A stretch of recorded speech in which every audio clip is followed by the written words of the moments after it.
Hello વિદ્યાર્થી મિત્રો, good afternoon everybody student. Bharatbhai વ્યાસના જય શ્રી કૃષ્ણ, જય માતાજી. આપણે લેસન 1 ભારતનો વારસો એ પૂરો કર્યો.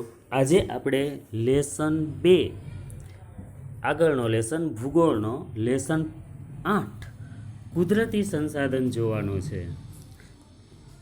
તો કુદરતી સંસાધન લેસન જ્યારે જોઈએ ત્યારે સૌથી પહેલાં તો સંસાધનની વ્યાખ્યા જોઈએ કે સંસાધન કહેવાય કોને.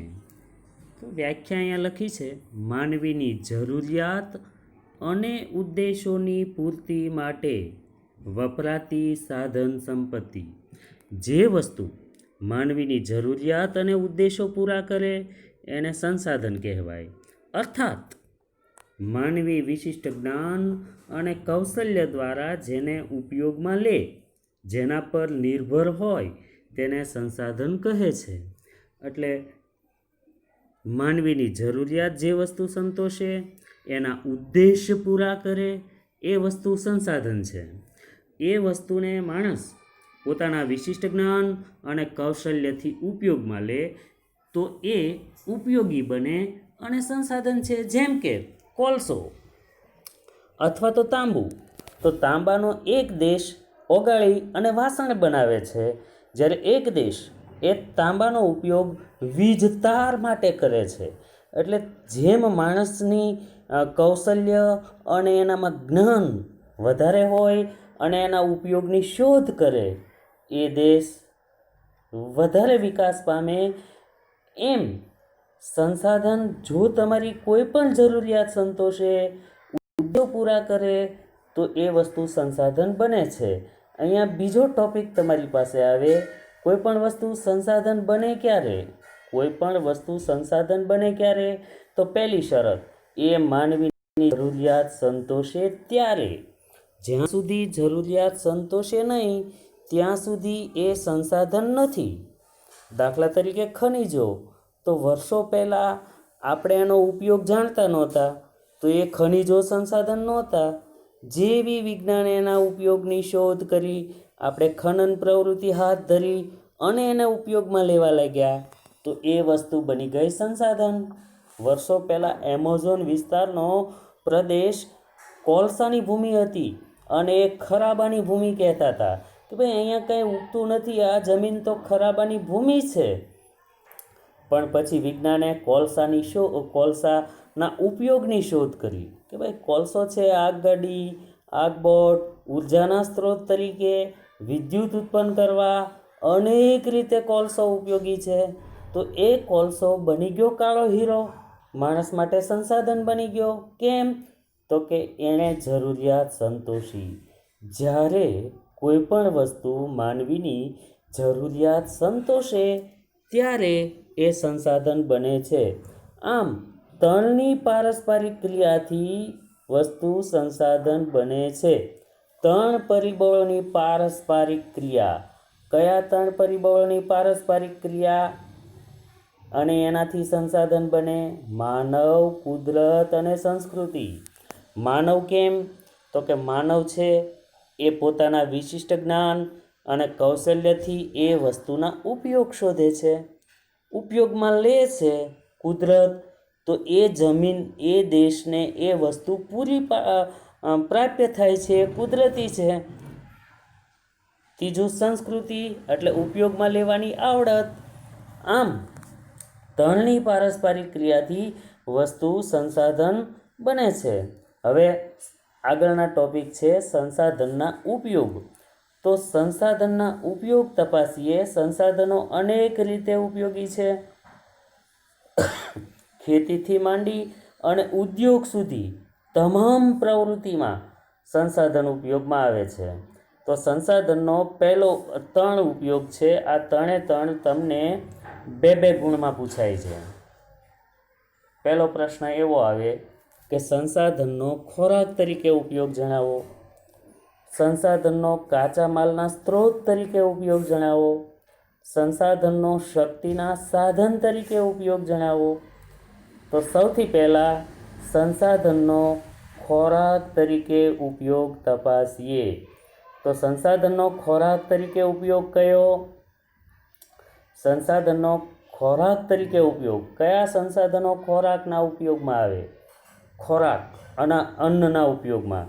તો પહેલું જમીન, ભૂમિ, જમીન સંસાધન. તો જમીન તમને ખાદ્ય પાક આપે છે, જે ખોરાકના ઉપયોગમાં આવે. તો જમીન ખોરાકનું સંસાધન થયું. વનસ્પતિ, તો વનસ્પતિ ખોરાક તરીકે શું પૂરું પાડે? ફળો, શાકભાજી, અનાજ, કઠોળ, તેલીબિયા, એટલે વનસ્પતિ પણ ખોરાક તરીકે ઉપયોગમાં આવ્યા. પ્રાણીઓ, પ્રાણીઓ ખોરાક તરીકે શું પૂરું પાડે? દૂધ અને માંસ. જળાશયો, જળાશયો ખોરાક તરીકે શું પૂરું પાડે? માછલા. મધમાખી, મધમાખી ખોરાક તરીકે શું આપે છે? મધ. આમ તમારે 5 સંસાધન યાદ રાખવાના ખોરાક તરીકે: જમીન, વનસ્પતિ, પ્રાણી, જળાશયો અને મધમાખી. એ ખોરાક તરીકે કઈ વસ્તુ આપણને આપે છે, આ લખવાનું. પછી બીજો પ્રશ્ન, કાચા માલના સ્ત્રોત તરીકે ખોરાકનો ઉપયોગ. તો કાચો માલ જ્યાંથી મળે છે એ કાચા માલના સ્ત્રોત, ઔદ્યોગિક પ્રવૃત્તિમાં જે રો મટીરિયલ વપરાય છે અને એનાથી આપણા ઉદ્યોગો ચાલે છે, એ કાચો માલ કયા સંસાધનો આપે છે? કાચા માલના સ્ત્રોત તરીકે સંસાધનનો ઉપયોગ તપાસીએ. તો ભૂમિ, ભૂમિ આપણને ખનિજો આપે અને એ ખનિજોથી તો આજે કેટલાય ઉદ્યોગો ચાલે છે. ભૂમિ શું આપે છે? ખનિજો. કાચા માલના ઉપયોગમાં આવે છે ખનિજો. જંગલો, બીજું સંસાધન જંગલ. કાચા માલના સ્ત્રોત તરીકે જંગલ આપણને વિવિધ પેદાશો આપે. જંગલો કઈ પેદાશો આપે? લાખ, રાળ, ગુંદર, મધ, નેતર, આવી પેદાશો જે ઉદ્યોગના ઉપયોગમાં આવે છે. ઔદ્યોગિક પ્રવૃત્તિમાં કાચો માલ બને છે, એટલે જંગલો પણ કાચા માલના સ્ત્રોત કહેવાય. જેમ કે કાગળનો ઉદ્યોગ, તો કાગળ માટે કાચો માલ કોણ આપે? દેવદાર, વાંસ. તો એ સંસાધન ગણાય, કાચા માલનું સંસાધન છે, જંગલો આપે છે. પછી જમીન, તો જમીન ખાદ્ય સામગ્રી પૂરું પાડે. કાચા માલની કાચા માલની ખાદ્ય સામગ્રી. પશુ શું આપે છે? તો પશુ ઊન, ચામડા અને માંસ આપે.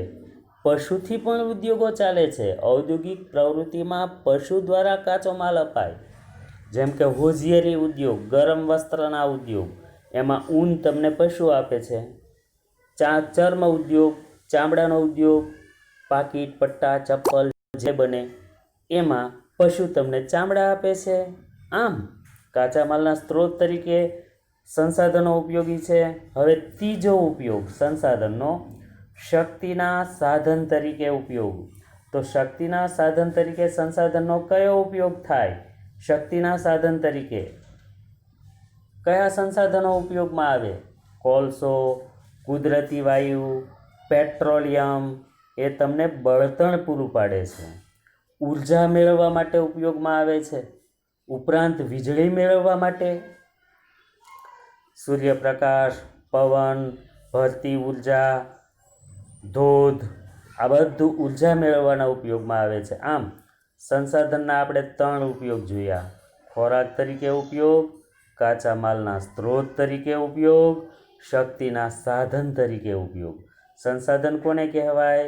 તો માનવીની જરૂરિયાત અને ઉદ્દેશોની પૂર્તિ માટે વપરાતી સાધન સંપત્તિ. એ સંસાધન ક્યારે બને? તો કે જ્યારે જરૂરિયાત સંતોષે ત્યારે. આ આટલી બાબતો જોયા પછી આપણે સંસાધનના પ્રકારો જોવાના છે. સંસાધનના પ્રકાર 3 પડે છે. સંસાધનના પ્રકારો કેટલા? 3. માલિકીના આધારે સંસાધનના પ્રકાર, વિતરણના આધારે સંસાધનના પ્રકાર અને પુનઃપ્રાપ્યતાને આધારે સંસાધનના પ્રકારો. માલિકીના આધારે, વિતરણના આધારે, પુનઃપ્રાપ્યતાને આધારે. એમાં પહેલું જોઈએ માલિકીના આધારે. સંસાધન છે કોના? માલિકી કોની? તો માલિકીના આધારે સંસાધનના ત્રણ પ્રકારો પડે છે: વ્યક્તિગત સંસાધન, રાષ્ટ્રીય સંસાધન, વૈશ્વિક સંસાધન. માલિકીના આધારે સંસાધનના પ્રકારો તપાસો: વ્યક્તિગત સંસાધન, રાષ્ટ્રીય સંસાધન, વૈશ્વિક સંસાધન. વ્યક્તિગત સંસાધન કોને કહેવાય? ઉદાહરણ આપો. વ્યક્તિગત સંસાધન જે સંસાધનની માલિકી વ્યક્તિ કે પરિવારની હોય. એ સંસાધન એવા હોય કે કોઈ વ્યક્તિ કે કોઈ કુટુંબ જ એનો ઉપયોગ કરી શકે, બધા નહીં, જેના હોય એ જ. દાખલા તરીકે આપણું મકાન તો આપણે જ ઉપયોગ કરી શકીએ, આપણી જમીન, ખેતી એ આપણી જ જરૂરિયાત સંતોષે, બીજાની નહીં. એટલે વ્યક્તિગત સંસાધન કોને કહેવાય? માલિકી વ્યક્તિ કે પરિવારની હોય, દાખલા તરીકે જમીન, મકાન. વ્યાખ્યા કઈ? માલિકી વ્યક્તિ કે પરિવારની હોય. રાષ્ટ્રીય સંસાધન કોને કહેવાય? કોઈ દેશ કે પ્રદેશની સાર્વજનિક મિલકતને રાષ્ટ્રીય સંસાધન કહે. કોઈ દેશ કે પ્રદેશની સાર્વજનિક મિલકત, કોઈ એક જ દેશની મિલકત હોય, જેમ કે ભારતની મિલકત હોય, તો બીજા દેશવાળા ઉપયોગ ન કરી શકીએ. કોઈ દેશ કે પ્રદેશની સાર્વજનિક મિલકતને રાષ્ટ્રીય સંસાધન કહે.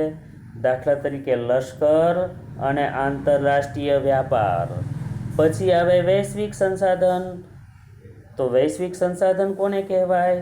સમગ્ર દુનિયાની તમામ ભૌતિક કે અભૌતિક સંપત્તિ.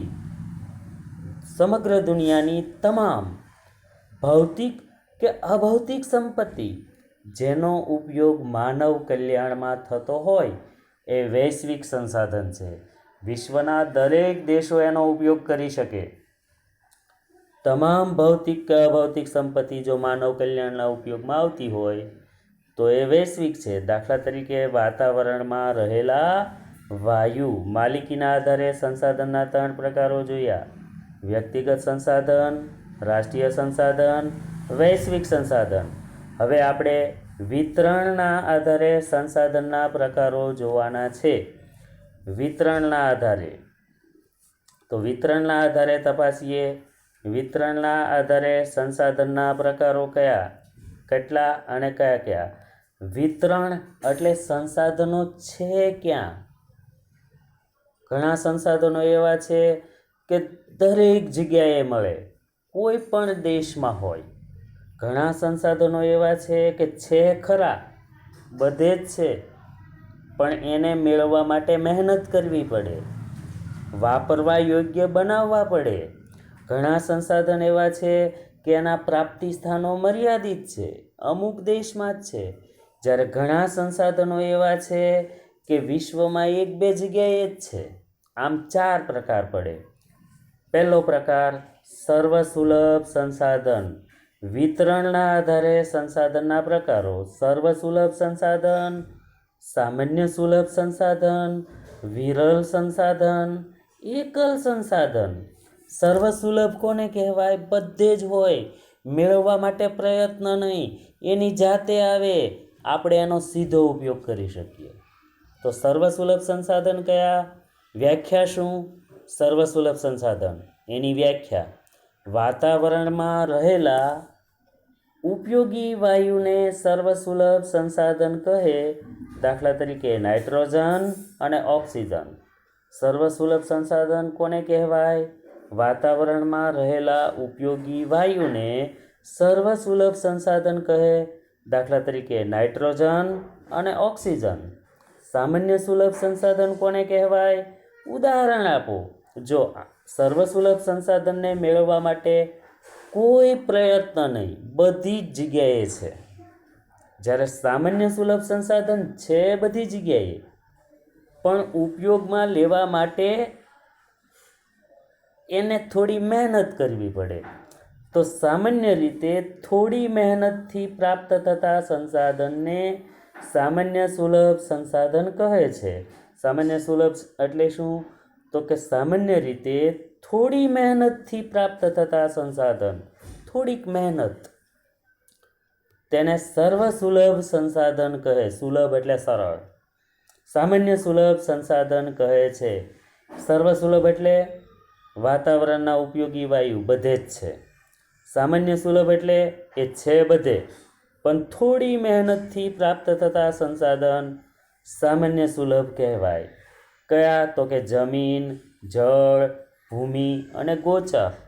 જમીન છે બધે, પણ ખેતીલાયક જમીન બનાવવા માટે થોડી મહેનત કરવી પડે. પાણી, જળ છે બધે, પણ ઉપયોગમાં લેવા માટે કૂવો ખોદવો પડે, થોડી મહેનત કરવી પડે.